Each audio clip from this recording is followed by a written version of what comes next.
कैसे दूर। श्री भगवान जी बोले, हे नारद, मनुष्यों की भलाई के लिए तुमने बहुत अच्छी बात पूछी है। जिस काम के करने से मनुष्य मोह से छूट जाता है वह मैं कहता हूँ सुनो। बहुत पुण्य देने वाला स्वर्ग तथा मित्र लोग दोनों में दुर्लभ एक उत्तम व्रत है। आज मैं प्रेम वर्ष होकर तुमसे कहता हूँ कि सत्यनारायण का यह व्रत अच्छी तरह विधि पूर्वक करके मनुष्य आयु पर्यंत सुख कर मरने पर मोक्ष को प्राप्त होता है। श्री भगवान के वचन सुनकर नारद बोले, उस व्रत का क्या फल है, क्या विधान है, किसने व्रत किया है और किस दिन यह व्रत करना चाहिए, सब विस्तार कहिए। भगवान बोले, दुख शोक आदि को दूर करने वाला, धन धान्य को बढ़ाने वाला, सौभाग्य तथा संतान को देने वाला यह व्रत सब स्थानों पर विजयी करने वाला। भक्ति और श्रद्धा के साथ किसी भी दिन मनुष्य श्री सत्यनारायण की शाम के समय ब्राह्मणों और बंधुओं के साथ धर्म परायण होकर पूजा करे। भक्ति भाव से नैवेद्य केले का फल, घी, दूध और गेहूं का चूर्ण सवाया लेवे। गेहूं के अभाव में साठी का चूर्ण, शक्कर तथा गुड़ ले सब भक्षण योग पदार्थ जमा करा के भगवान की अर्पण तथा बंधुओं सहित ब्राह्मणों को भोजन करावे। तत्पश्चात स्वयं भोजन करे। नृत्य गीत आदि का आचरण कर सत्यनारायण भगवान का स्मरण करता हुआ समय व्यतीत करे। इस तरह व्रत करने पर मनुष्य की सभी इच्छाएं निश्चय ही पूरी होती हैं। विशेषकर कल काल में भूमि पर यही मोक्ष का सरल उपाय है। बोलिए सत्यनारायण स्वामी जय।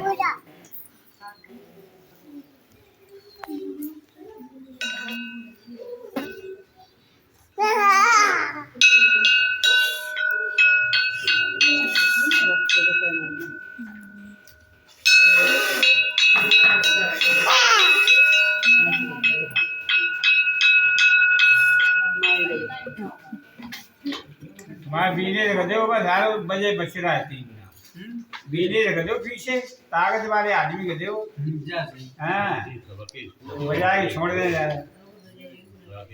बे मारे के पंडित जी को कितनी जोड़ बजो का तो बीने से बजाय बहुत है। ये मोहल्ला वाला मार तो पहले की ऐसा रहे के हैं।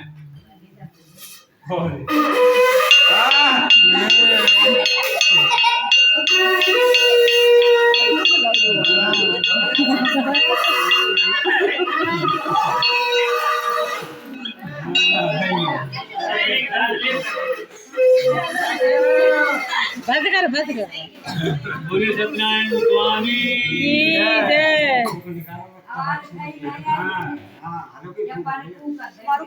संख्या बेकार है दिखा बोलिए सत्यनारायण स्वामी जय। सूत जी बोले, ऋषियों, जिसने पहले समय में जो तो किया है उनका इतिहास कहता हूँ। सुंदर काशीपुरी नगरी में एक निर्धन ब्राह्मण रहता था। वह भूख और प्यास से बेचैन हुआ नित्य पृथ्वी पर घुमा करता था। ब्राह्मणों से प्रेम करने वाले भगवान ने ब्राह्मण को दुखी देखकर बूढ़े ब्राह्मण का रूप धर उसके पास जा आदर के साथ पूछा कि नित्य दुखी हुआ पृथ्वी पर भी घूमता है, हे श्रेष्ठ ब्राह्मण, यह सब मुझसे कहो, मैं सुनना चाहता हूँ। ब्राह्मण बोला, मैं निर्धन ब्राह्मण हूँ, भिक्षा के लिए पृथ्वी पर फिरता हूँ। हे भगवान, यदि आप इसका कोई उपाय जानते हो कृपा करके। वृद्ध ब्राह्मण बोला कि सत्यनारायण भगवान मनवांछित फल देने वाले हैं, इसलिए ब्राह्मण तू उनका पूजन कर, जिसके करने से मनुष्य सब दुखों से मुक्त। ब्राह्मण को व्रत का सारा विधान बतलाकर बूढ़े ब्राह्मण का रूप धारण करने वाले सत्यनारायण भगवान वहां से अंतर ध्यान हो गए। अब जिस व्रत को वृद्ध ब्राह्मण ने बतलाया है मैं उसको करूंगा, ऐसा निश्चय करने पर उसे रात में नींद खुली। वह सवेरे उठ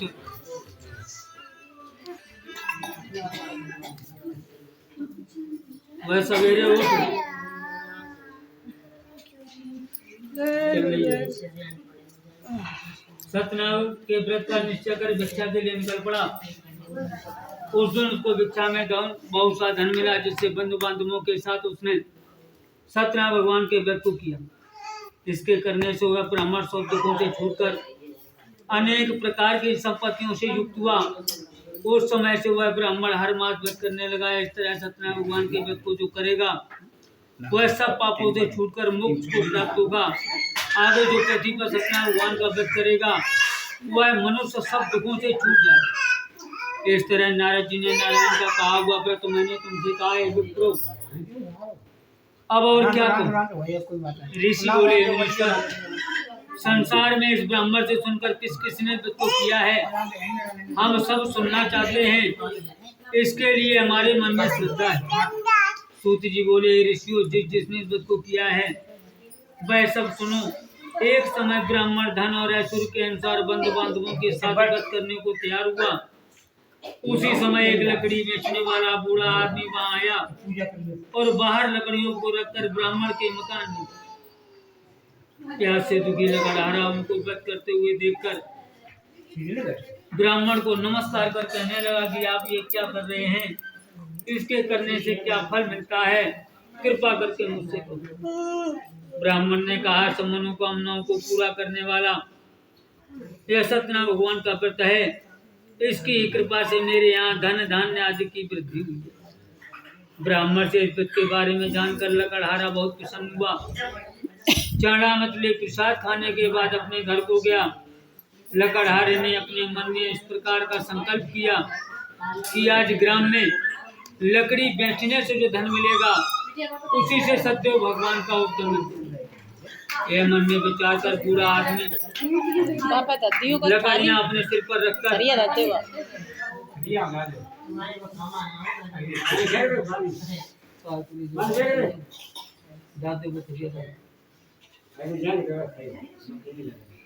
बोले सत्यनारायण स्वामी की जय।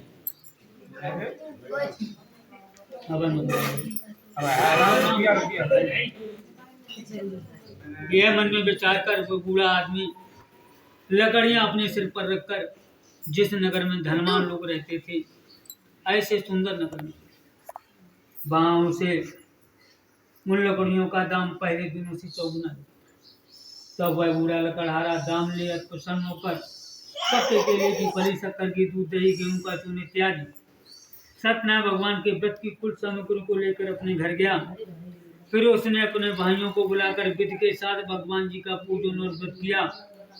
उस व्रत के प्रभाव से बूढ़ा लकड़हारा धन पुत्र आदि से युक्त हुआ और संसार के समस्त सुख भोग कर वैकुंठ धाम को चला गया। बोली सत्यनारायण स्वामी की जय। मारो करो।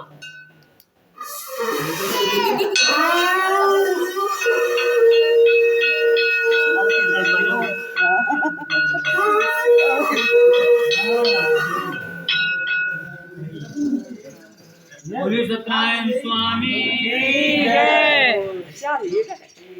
सूत जी बोले, हे श्रेष्ठ ऋषियों, अब आगे की कथा कहता हूँ, सुनो। पहले समय में उल्कांग नाम का एक बुद्धिमान राजा था।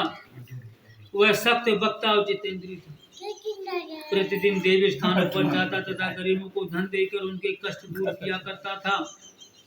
उसकी पत्नी कमल के समान मुख वाली और सती साध्वी थी। भद्रशिला नदी के तट पर उन्होंने श्री सत्यनारायण भगवान का व्रत किया। उस समय